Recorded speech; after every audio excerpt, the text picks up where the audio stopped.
Hi, I'm Sheila James Kuehl, your host today for Get Used to It. Get Used to It, as I hope you know, is a gay and lesbian issues discussion show where we try to explore for our community, about our community, and with members of our community, issues that are deeply important to us. And today, I would say this is an issue probably the most deeply important to many of us in our lives. We're going to talk about AIDS.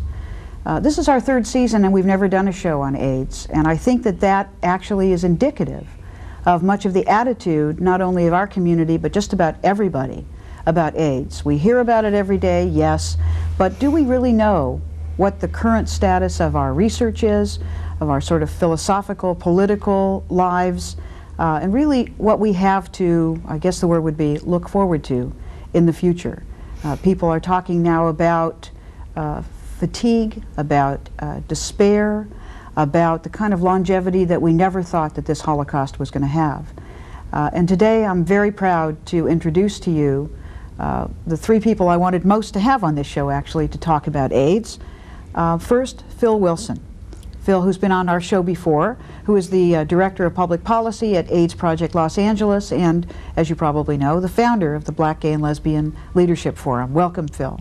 Nice to have you back. It's good to be here.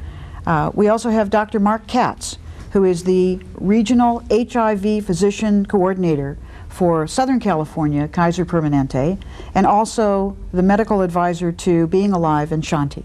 Mark, welcome. Thanks, Sheila. And our third guest, Mary Lucey, who is the Interagency HIV Study Coordinator at Prototypes, which is a Center for Innovation in Health. She's the Vice President of Being Alive, which is, I should have explained before, is an organization of people with HIV and AIDS, and has been a member, I guess member is the right word, of ACT UP, an ACT UP activist for 5 years. Welcome, Mary. Thank you.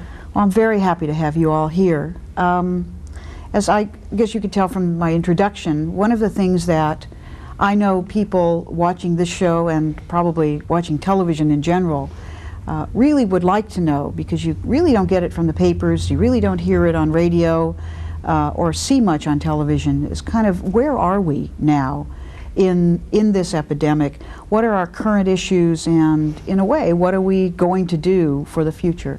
Phill, I'd like to start with you. Sort of your work really takes you into the philosophical, the strategic, the the historic planning realm, I guess, in terms of the epidemic. What do you see as really what's happening today? Where are we with this epidemic?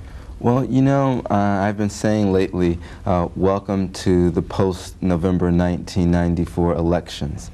I think that the impact of the 1994 elections are going to reverberate throughout the AIDS community all across this country, from Sacramento to Los Angeles to Washington. There's a new day in a lot of our legislative bodies, and unfortunately, I don't believe that in many ways the change is going to be in the best interest of people living with AIDS and HIV disease. Is that an understatement? I mean, people are sort of panicked about this. They're talking about Ryan White won't get, reinvested. I mean, are we in for a major defunding? Well, you know, we've always been in a fight for our lives, you know, and so it gets a little old to say that, but we are again in a fight for our lives. You know, we have a very, very hostile Congress.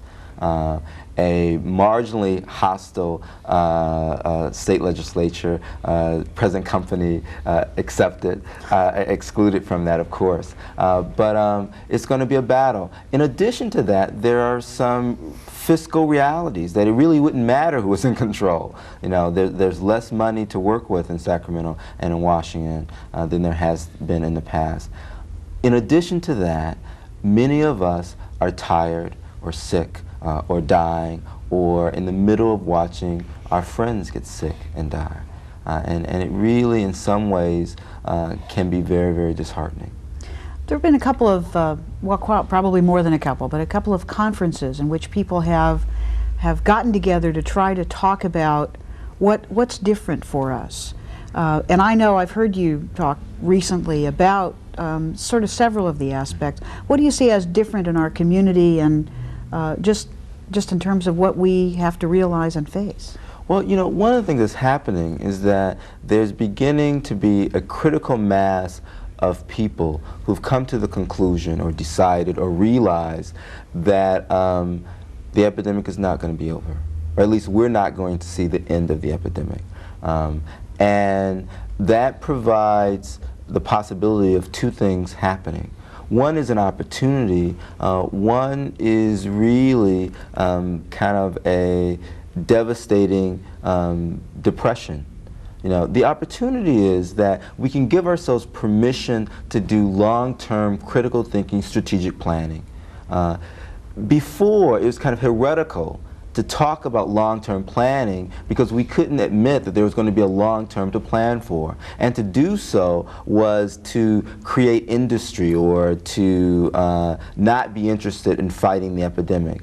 But as more and more and more of us either, like I said, realize or resolve or decide that in fact this epidemic is going to go on, we are able to do long-term planning. And the truth of the matter is, if you don't plan for the long term, then you guarantee that there'll be an issue that you'll have to deal with for the long term. So when you say heretical, you mean it was heresy for us to say this is anything more than a detour for Absolutely. us. I mean, we were going to do we were starting this movement. Right. We were lesbians and gays, Right. primarily, not quite gay lesbian Right. yet. And this came along, and well, of course we have to respond and we have to do what we can, but we're going to take care of this, sort of like a 30-minute sitcom on television. It'll all be wrapped up at the end.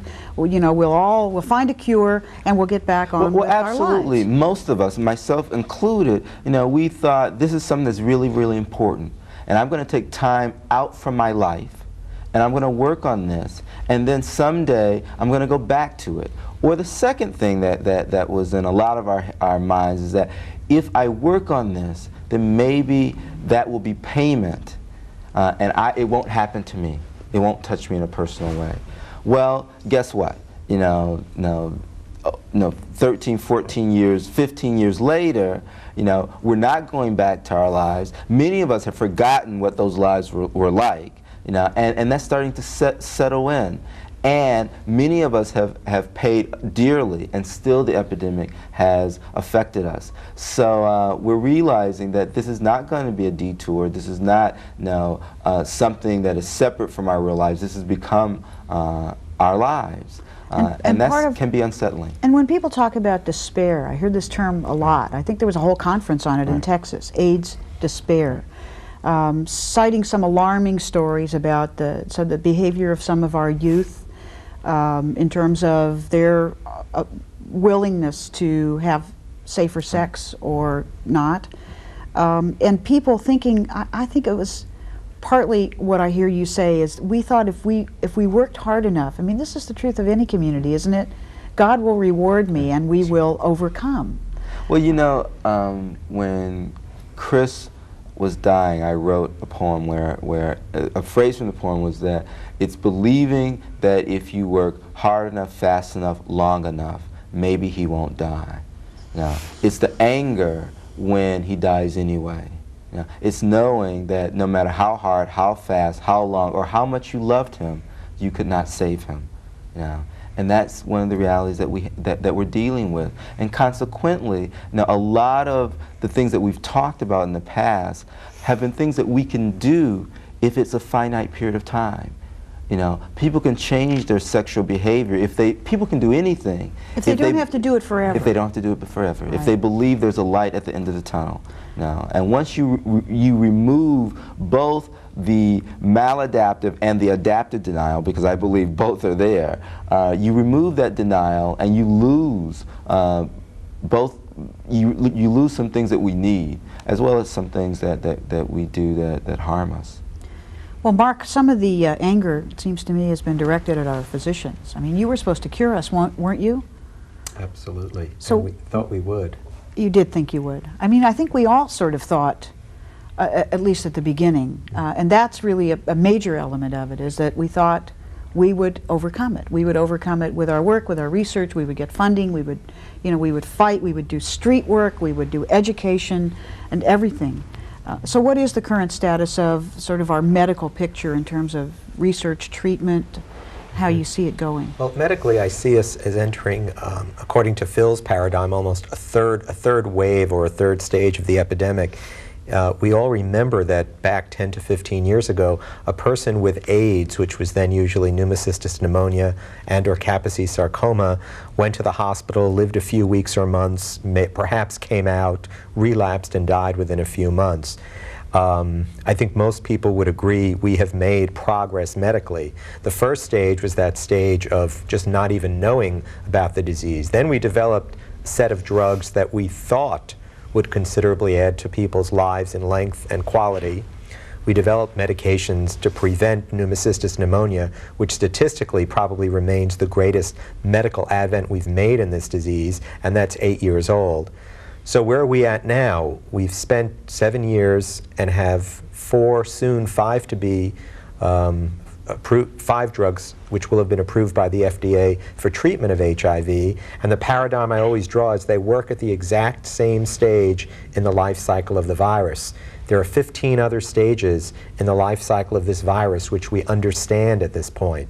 Should we have spent the last 7 to 8 years working on 4 to 5 drugs that do the same thing? Or with leadership, which we apparently did not have, should we have been looking somewhere else? There are some harmonious things happening now. We can say that people with HIV in the microcosm, a person with HIV/AIDS seems to be living longer. But along with that living longer comes the question of quality of life. Yes, I can live longer now, and as my eyes start going on me, I can get 1 or 2 or 3 or 4 different medications to prevent the progression of CMV retinitis. But I'll be living every day wondering, when will I go blind? I can live long enough to prevent the infections from occurring in my brain, but perhaps not to prevent dementia from occurring. And the last thing I'd like to say is that even if one feels that as an individual one is doing better, i.e. living longer, which studies indicate, there's not been a tremendous increase in change in survival time in the last few years. Basically, we've plateaued. We need another big break now. And we don't yet know if the protease inhibitors, the new class of drugs which will probably be approved in the next year, are going to add to that.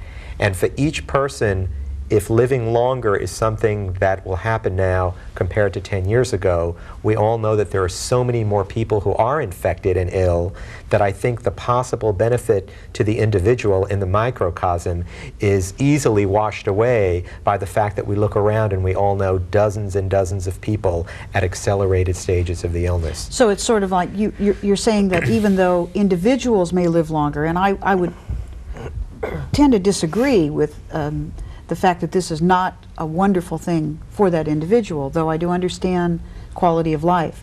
But the numbers are so much larger that in terms of our approach as a society, clearly we haven't accomplished what we thought. It's just like there's this ever increasing stream of people sort of being thrown into the river. Right. And we're fishing them out sort of sooner, though we still lose them eventually. Right, and because 10 to 15 years ago someone with AIDS lived an average of 6 months, and today 3 years, that means that there are 5 to 6 times, we all know 5 to 6 times as many people living further into the stage of their illness.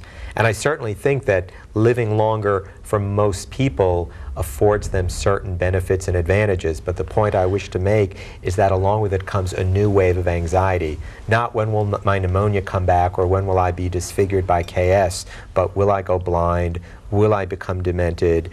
And I see people all the time, patients and friends, living with the hope of, yes, I will live longer with this than I would have 8 to 10 years ago, but the threads of anxiety with which I have to deal every single day are greater and greater. So, do you experience a rage from your patients that medicine hasn't been able to solve this? Absolutely. I think that the AZT and antiretroviral story illustrates it fairly saliently. We told patients in 1987 that here was a drug that looked terrific, and I speak of AZT specifically, but I'll speak of its cousins DDI, DDC, D4T as well. We gave patients a lot of hope. And all through the epidemic, things have come up that have looked good. Compound Q in 1989, hyperthermia treatment in 1990. Things have come up again and again, and we, the practicing community, have been on the side of the patients. We've gotten excited about these things as well. Patients have prevailed upon we more alternative thinking physicians to try new things with them. And what happens? Many of these hopes have been squashed. And perhaps the healthiest patient that I could think of today is someone who approaches this with some degree of hope, but a very cautious sort of hope. Maybe this will work for some people. I don't know if it's going to work for me unless I really sort it out. And we all know there are fraudulent treatments that have been put out by healthcare and non-healthcare communities for years. And it must be weird for patients because normally if I go in for something that I have, even if I think it's going to be terminal, I don't expect my doctor's going to die before I do. But in our community, often it's the case that people are also losing their physicians. Right. I mean, people go crazy enough when they, you know, their therapists move to another city. I can only imagine what it must be like to think about your healthcare provider in whom you repose so much faith, and thinking, well, you know, this guy's going to predecease me maybe. What'll I do? Exactly. And I would estimate that maybe as many as a fifth, a quarter, a third of people who practice a lot of HIV care in this community are themselves HIV infected. And again, as you say, the repository of hundreds to thousands of lives. We don't expect our healthcare providers to be battling the same thing we are. And we haven't really identified new physicians or to come into the practice. It seems to me as though there's an enormous amount of fatigue in the medical community as well, that we thought, probably you thought, oh, there'll be just thousands of new doctors that'll really want to do this.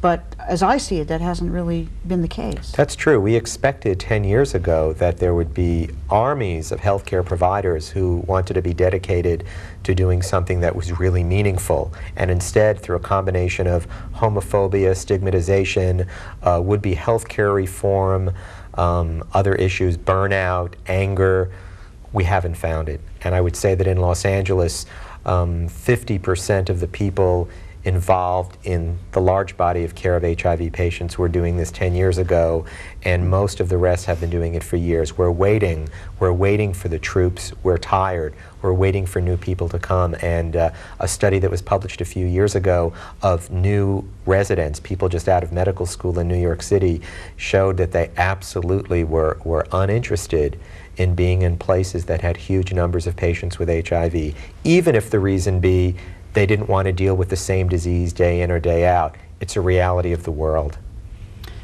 Well, Mary, this has certainly been perceived by everybody at the outset as a man's disease, gay man's disease. It was the gay flu, or whatever I think they called it. And I guess it's certainly been our experience over the past several years that we've had to learn this is not the case. What do you see as the circumstances now for women with HIV in terms of their access, their even being identified, their ability to get treatment, and sort of, you know, how are we doing? Well, if you look back on history, the first documented case was a woman who died from AIDS on Ford Island.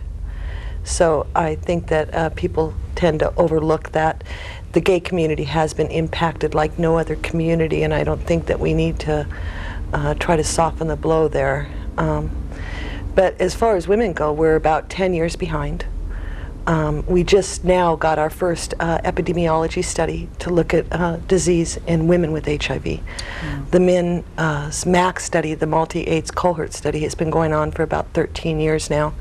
So as far as medical treatments and stuff, women usually go by the same protocol that the men go by because we just don't have the research there to base what treatments are needed and what not. So we use what has been learned from the men's community.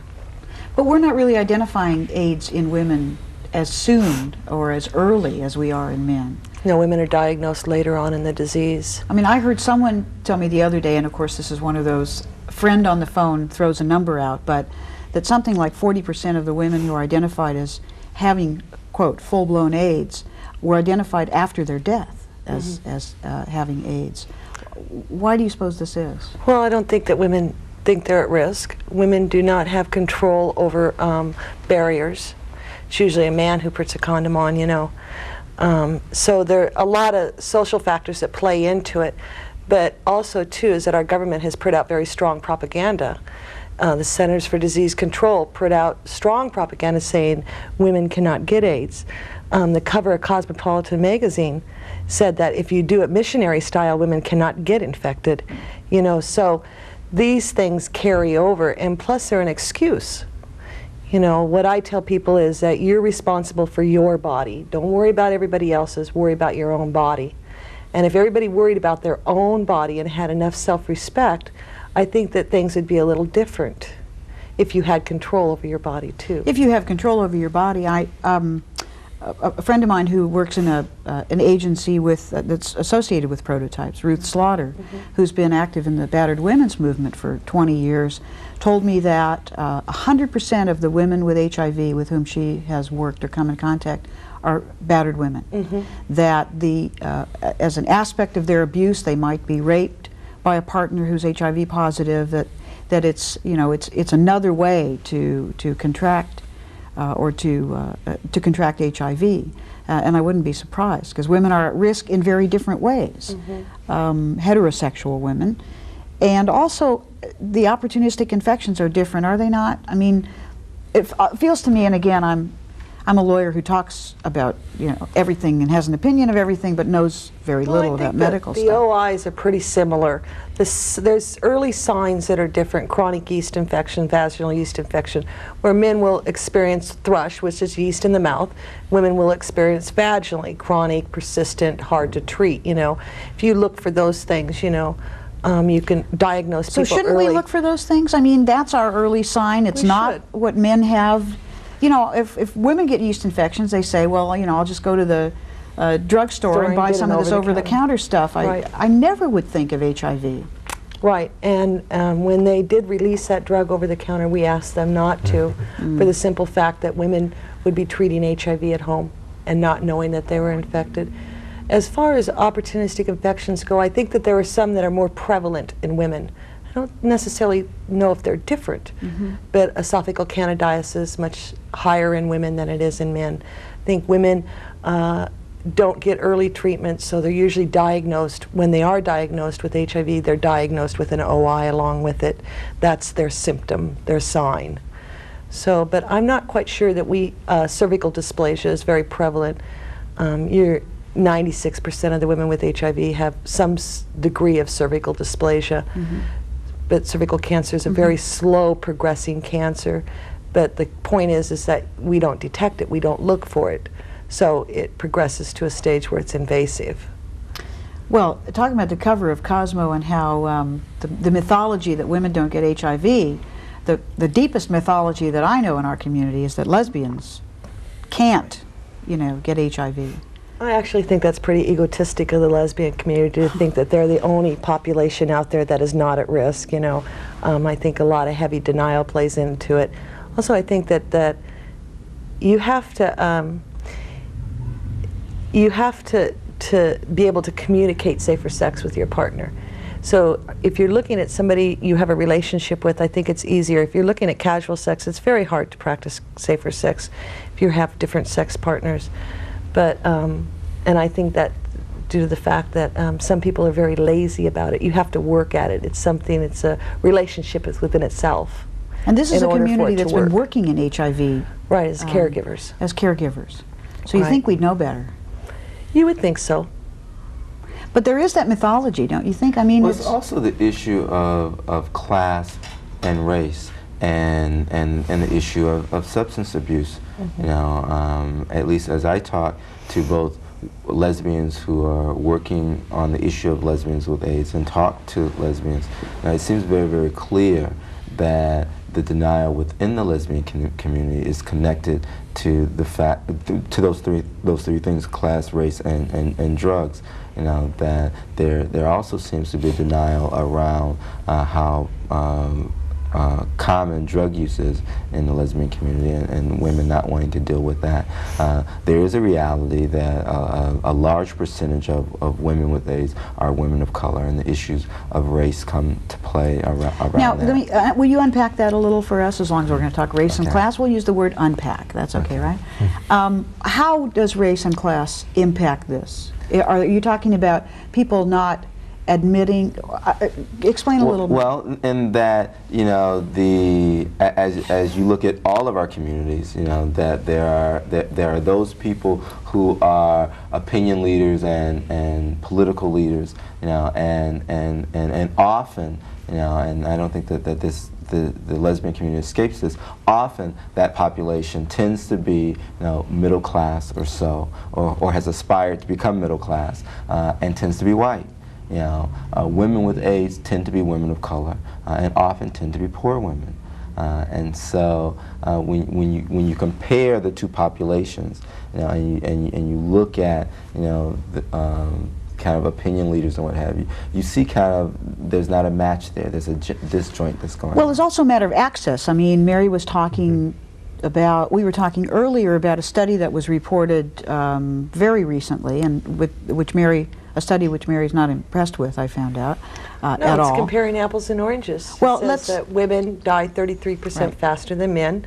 Active has had a chant for years and years that says AIDS is a disaster, women die faster. You know, it's an access.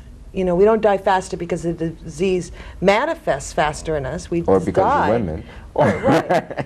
It's because of access. And you mean we don't go to the doctor, or we can't get to the doctor, or we don't? Well, you have to usually have some kind of insurance to get to a doctor. Right. But, you know, I'd like to touch on something Phill said, too, is that if you look, just recently have we had prevention messages going into poverty-stricken communities.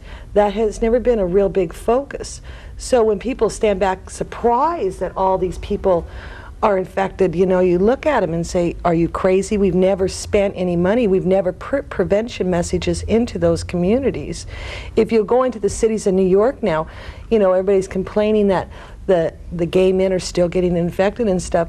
If you go into GMHC, you're not going to find a condom in there. If you go into the bars, you're not going to find condoms. People aren't putting out the prevention message like they used to in those communities. They've picked other communities instead of trying to blanket, you know, spread the prevention everywhere. They seem to get stuck on one section and then they go over to another section. And you have to continue prevention. It's not something you go in and hit and split, you know. It's the combination, and on the issue of to finish out the loop or unpacking the issue around race and gender and women, you know, that, you know, lesbians of color, you know, experience their sexuality often differently than white lesbians. Now, there's not as large of a separatist community. Now, when you look at statistics, for example, of until recently, of lesbians with children, you know, lesbians of color were more likely to have children as a result of relationships with men. I mean, there's a big thing among white lesbians these days of having children, but that's a different phenomenon. Right. And poor lesbians are less likely to live in kind of these enclaves, you know, and are more likely to live in the larger communities. So those are some of the issues of race and gender. Well, we're going to take a break and come back, and I want to talk much more about the prevention. I want to come back to the substance abuse questions too, because I think you've all raised issues of the relationship and how we may or may not be doing and talking about what we should be. So we're going to take a really short break, but you better come back because it just gets better. I'm out here every week talking to people about sex. And my message is simple. If you're gonna have sex, a latex condom used consistently and correctly could help prevent the spread of HIV and other STDs. People out there gotta understand. That's why I'll go anywhere to talk about latex condoms. Even into your living room.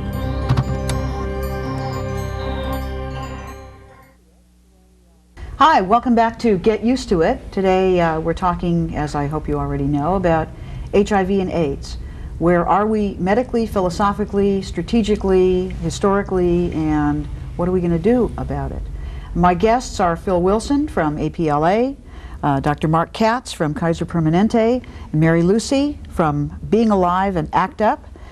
Welcome back. We were talking about earlier in the program about this this notion of AIDS despair, and I want to explore it a little more. Whether is this something that people are using sort of just to get out of the work, or is it something that you really see?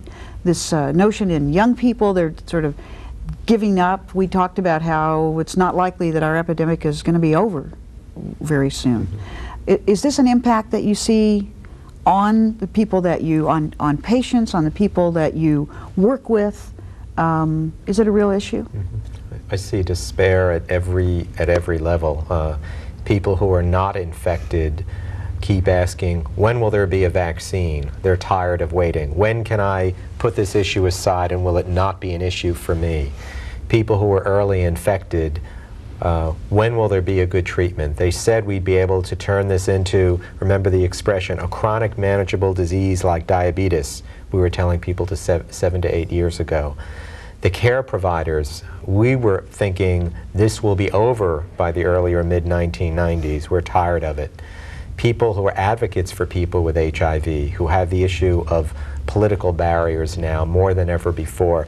I see despair at every level. I also choose to be able to see that there's hope that everyone can look for, but clearly, at best, it's a balance nowadays. The despair is everywhere. Well, we have to be clear, though, that the despair is, and Mark is absolutely right, the despair is there, and it's real, with good cause. But people, it's not the kind of despair where people are saying, I'm just quitting or I'm giving up. You know, I think that this community is absolutely committed now, and the heroism that we see every day, often just to get by, you know, and certainly in doing the work. People are not walking away or running away or throwing up their arms, but people are tired, you know, and they have cause to be tired. We've done a lot of work in the last, few years, I should say. Of course people are going to get tired, but when you're constantly mourning, that exhausts you alone. You're losing friends and coworkers and, people every single day, over periods of years and years. You're emotionally going to get torn down, It's like, I hate to do comparisons, and this isn't a comparison, but during the Holocaust, I mean, people were, of course they were despaired. We're despaired too. This is our own personal Holocaust happening here. I'm surprised that there isn't more therapy going on. And we've lost our heroes too, in a way. And I certainly don't mean there are no heroes. I think everyone who's, left and who's working is a hero, and yet you haven't seen as much of the growth of new activists. And as a matter of fact, the mythology, at least, is just the opposite. And what I guess I was referring to is, sporadic reports of young men who say, I just don't give a damn. I mean, I'm just gonna, I can't live my whole life doing safer sex. I didn't think I was gonna have to, and I don't want to. And a very disturbing notion, which may or may not be true, where a number of young men who are negative saying, you get a lot of attention when you're positive. You have a lot of treatment, you have friends, you have community. I feel like I'm on the outside of that. It's scary. And a part of that, I used to ask the question, who are the lucky ones? Those of us who are going to go, or those of us who are going to be left behind? And it is a question that sometimes is in the forefront of our minds, and often is in our subconscious. And it is one of the challenges that's affecting particularly young men who have not known a world without HIV and AIDS. I think that even though the period that we're in right now is very, very painful, and the despair is very, very thick, I do believe that it provides for an opportunity. That I think some of the despair we're experiencing is exactly what Mark was talking about, in that we didn't know it at the time, but there was a lot of false hope. There was promise that it was going to be over tomorrow. And the next day would come and we would say it's going to be over tomorrow.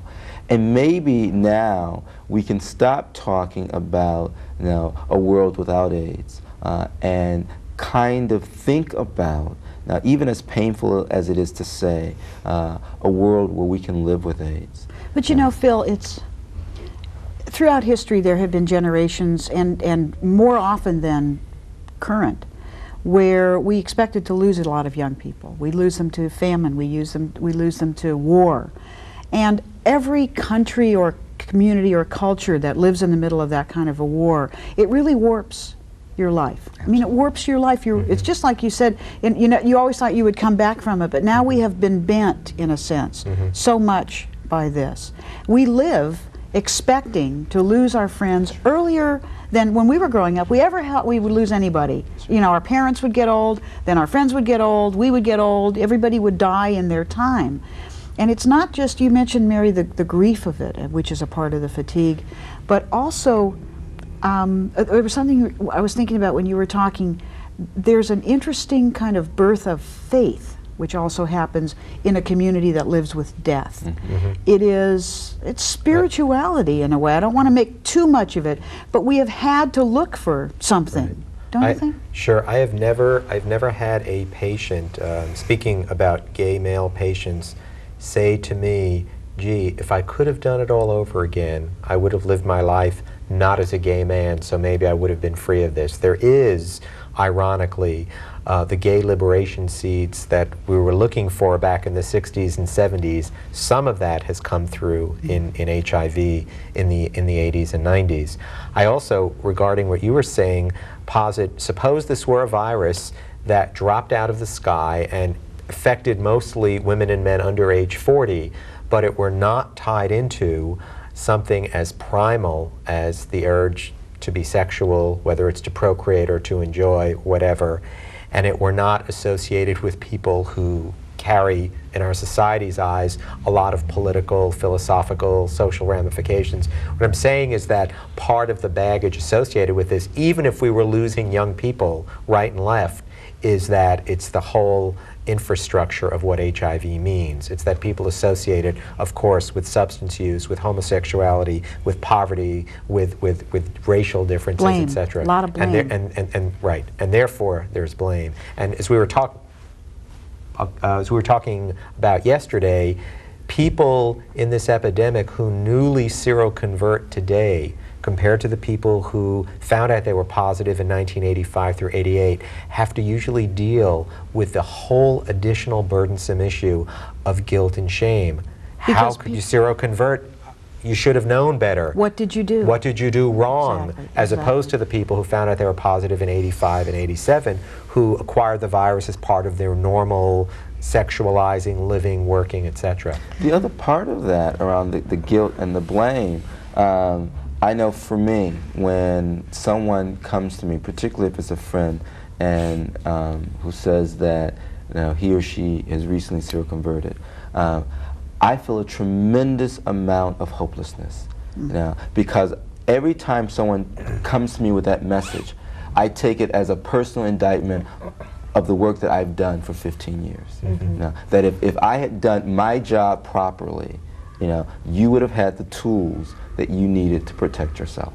But see, society is only going to put a limited amount of tools out into the community. If you look at addicts, right, they're a prime example. Society will not provide them with clean needles, but they'll punish them for becoming infected. We're limited as to what we'll put out into the communities. But I want to touch on something else you said, as far as, activists and people in the fight. I think the gay and lesbian community needs to take responsibility for breeding complacency, for sending out propaganda that this will be over, for putting so much faith in politicians to cure this problem for us. I am probably one of the few people that is not upset about the Republicans coming in, because I don't think the Democrats have done anything for people with AIDS, and if it has, it's been a minute. And plus, they lied to us. They pretended that they were our friends. And it's easier to know that those Republicans are not our friends, and now you have a target, and now you can go after that. It's very hard to attack somebody that says, I hear you. You know, I want you to do more than hear me. I want you to take that money and put it into medical research, into basic science. And Clinton really has done nothing for people with AIDS. He sat back and watched us die. So I'm not upset about the Republicans one bit. At least I know that we have a clear target now. Well, you know, that's always been the sort of the positive stuff about activism that I've liked, is that when you have a clear target, when you have a clear understanding that no one's on your side but you, and that's definitely been the case, I think, with our community from the get-go. It's very much the case with women of color who are going through the same kind of blaming, shaming. We're not going to give you anything. It's your own fault. You shouldn't be, you know, sleeping with those guys or using those needles or whatever. But something else that you said earlier, Mary, about complacency and how we're not doing prevention anymore. And you mentioned, you go into these places, you don't get condoms, and we're not talking the same talk. And I know, Mark, you were talking as well about how we may get a message out, but in the bars, for instance, you might say, safer sex, here, have another drink. And the relationship between substance abuse, alcohol abuse, and some of this. I want you to say more about that. Sure. Well, studies have shown medically absolutely what we already intuit, that a majority of people who seroconvert today, particularly in Los Angeles, or at least in the Los Angeles community, and probably true everywhere, are under the influence of something, alcohol, marijuana, opiates, cocaine, amphetamines, etc. So we have to remember, in all the education we give people about risk reduction, if they go out and get loaded, what does it mean? The Baltimore study of young women, which followed inner city women over 7 years, that was published a few years ago, showed that the two things which correlated with which women or young girls became infected were not education. They all got the education. It was women with substance use and women with lack of a family or social support system. These are the people who seroconvert. Well, you have to be really careful about just putting more money into prevention. I'd also want to add, regarding what you were just saying, that we have to remember, though, that part of why prevention has been a bust and part of why we've not done enough is, in the very beginning, the first thing that we saw were people dying of AIDS. From the very beginning, there's been this almost ethical imperative. Suppose back in 1982 we had said, okay, for those of you guys, they were mostly guys, with PCP and KS, sorry, you're going to live a few months. Let's put our money into helping people prevent from getting this virus, which we didn't even know about then. Obviously, that would have been ludicrous. There's always an ethical imperative in healthcare to allot funds to the people who are more ill and need it. And I'm not saying I agree or disagree with, I understand that imperative, but it impedes our prevention efforts. But part of the other thing that happened is that, you know, we practice what I call the serial monogamy school of education and prevention, which means that we're absolutely committed to the prevention of the population that we're targeting today, but we're not committed for a long time. And once we change to another target, we totally ignore the target that we were educating the day before. So we go from community to community to community in this kind of serial way, as opposed to, you know, a parallel strategy, you know, or a broad-based strategy where we understand, first of all, that many communities are interconnected, you know, and that we need to approach communities simultaneously, you know, as we do education, and that every day a new person discovers their sexuality. Now, so just because you educated, quote unquote, gay men in 1984, where there's a whole bunch of gay men who were little boys in 1984 and 1994, you know, and so you have to educate them. And those gay men, many of them were in fact bisexual men who had relationships with women, so you need to educate women at the same time. Now, and some of those gay men, you know, use drugs, and some of those women are drug users, so you need to educate drug users at the same time. Now, and we've never quite understood that. Well, I think the segmentation of it is self-defeating. I don't think there's any question. And I was interested, actually, I was touched by something you said earlier that is really the subject that I want to have you explore for the rest of the program, if you don't mind. And that is when you said, every time a friend seroconverts, you feel personally there should have been something you could do, in addition to probably what other people feel that Mark was talking about, which is, what could they have done? How could they have done this? What did they do wrong? It must be obviously very personal to all of you to be engaged in this work, because this is your, at the moment, and probably for a long time, your life's work. What is it like, Mary, to be working on AIDS issues, in HIV/AIDS issues? What brought you to this? Well, I was diagnosed about almost 6 years ago. I guess I had a personal interest in it too. But I think that things that happened to me within that period, I was treated very badly. I had healthcare workers that would not touch me. I went to the women's community, they would not help me, right? And finally, my lover and I said, we're gonna go to ACT UP. And within ACT UP, there were a core set of men who said, look, we're gonna teach you everything we know, and hopefully you'll survive, and we want you to take it back out into the women's community. And that's exactly what I've done. So I am personally invested in it, you know, and I think that things have gotten a little better, but I think that people are a little better in covering up their feelings too. You mean to you personally? To not just to me personally, but to people with AIDS. Mm-hmm. You know, I think that they're a little bit more trained on how they discriminate. So, but I think it's alive and well out there, and I think we need a lot more street activists, because if you don't have street activists, you don't have people on the inside. They can't do their job unless we open the doors for them. So, you know, hopefully our next movement will be women activists. Mark, you also mentioned, I mean, it must feel, I don't know, it must be a personal thing for you too. Why do you come to this work? Sure. Well, the easy thing to say is I went into the profession I did to alleviate suffering and make people's lives a little bit better. That's a pat answer. Let's take it to HIV directly. I found in the early days of the epidemic my own fears about HIV, and before the first time I took the antibody test in 1985, I spoke to God, to my spirit, and said, look, either way I'm going to be doing this work for the next any number of years of my life. I'll make a bargain with you. If I'm negative, I'll put all this work out just for other people. If I'm positive, I'll work for other people, and I'll also do it for myself. So some of it comes from my own bargaining. Secondly, also from, I guess, my background, this is not true only for Jewish people, but in the Judaic tradition, we say if you save one person, you've saved the world. And Phill, what you were saying before, the despair you feel when a friend seroconverts, I want to say that to the three of you sitting here, you don't know how many times you've saved a life. By having this show, there may be a person out there watching it who will then use a condom or get tested and find out and not infect your partner. You've saved a life, you've saved the world.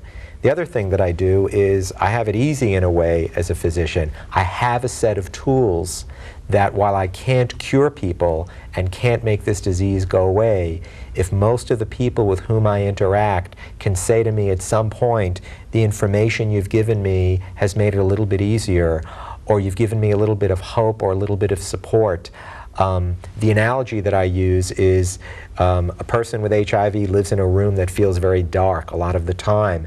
The typical medical model or the societal model is you come and you put on a floodlight and make everything better. Not that way with HIV. If I can light a candle, if I can be responsible for a little bit of illumination and comfort in that person's life, I've done my job. So what I'm saying is I think I've refined my goals, incremental, just a little bit at a time. And you don't think you'll save everybody. I mean, that's the hard thing about with friends is we have this sense of faith that if I were a physician, I don't believe I'd be able to have it, right. Because you have to admit to yourself, you know, we were having this discussion the other day.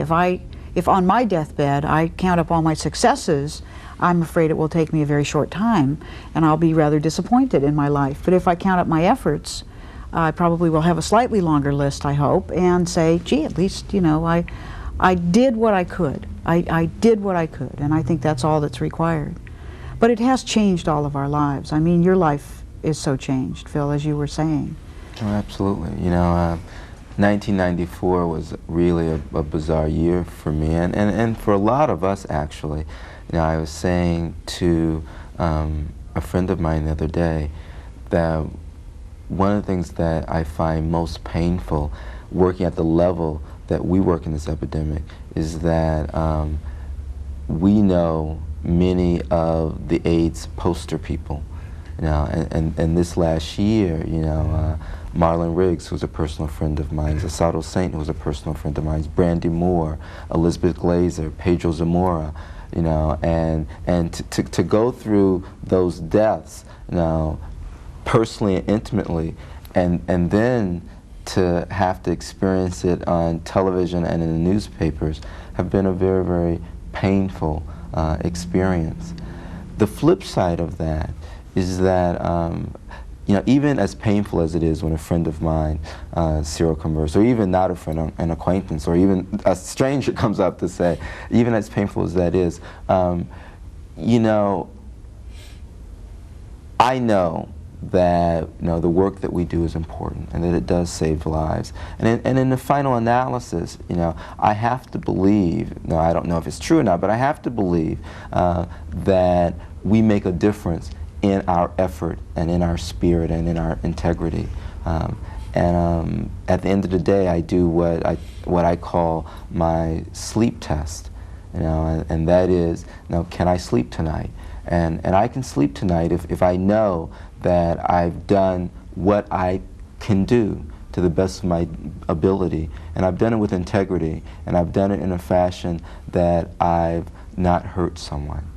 Now, if I can say yes this to that. mental health aspect of it is an interesting one, because we talk a lot about our physical health, and we're concerned. I mean, certainly physicians are most concerned, I think, with the sort of physicalization of HIV/AIDS. And often we don't get the kind of holistic approach, at least in the medical model. The community, I think, has tried to develop lots of different ways that we deal communally as activists, and, you know, even at the sort of grassroots level, about the anxiety, about the loss, etc. I mean, it is in many sense, it's a community brought together by dying. And it's incredibly unusual, not just for our age group, but really sort of in our modern world. We often, at least in this country, don't see it.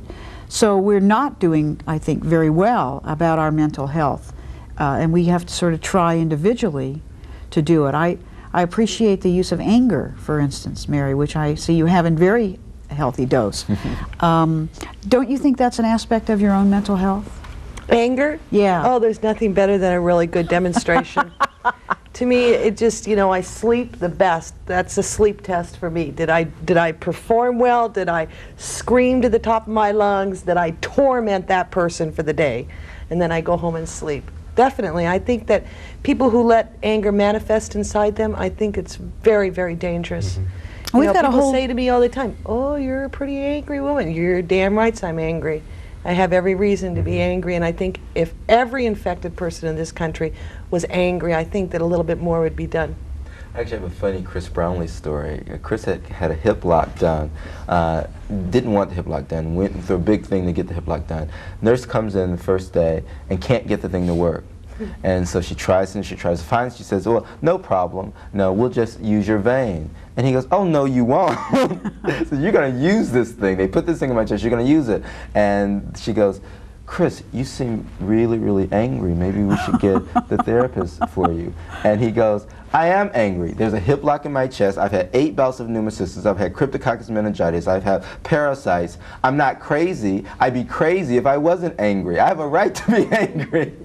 So it's true, but I also find that, and Mary, you're a stellar example of this, that it's also important to do what I remember seeing so vividly in Schindler's List, images in the ghetto of people telling jokes, of people getting married, of people procreating. I think it's important in this epidemic to continue to do whatever we have to do as individuals or collectively to affirm life. And I think that getting rid of the anger is a terrific way of freeing us up to continue to do life-affirming things. Some of the people I've seen in this epidemic who have died not even HIV positive are people who were self-victimized by losing the focus of there are still things I want to do in life. So I really encourage people and myself to find those outlets. I remember my friend Bruce Priebe, who was Andy Rose's lover. Bruce passed away this year, who had a comedy routine, and I saw him here at the Comedy Store, which was wonderful, in which he essentially came out as a HIV-affected man and talked about his life. And it was, I mean, I sat there going, why is this funny? But of course it is funny, and that has been the essence of rebellion, of of making it our own, and I don't know, I guess all we'll do is keep on trying. Well, one of the miracles of this epidemic in this community, you're right that in many ways we're a community that has come together out of death, but we're also a community that is celebrating life, and that when you talk to many people with AIDS, or many people who are working in this community, or gay and lesbian people, that because of the presence of death, there is an overwhelming appreciation and passion for life. That I feel very, very strongly that this life belongs to me.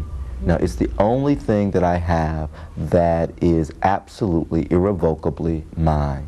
And that I'm going to have be the close of the show, because we're out of time, and I couldn't think of a better way to close. Thank you all very, very much for being on the show.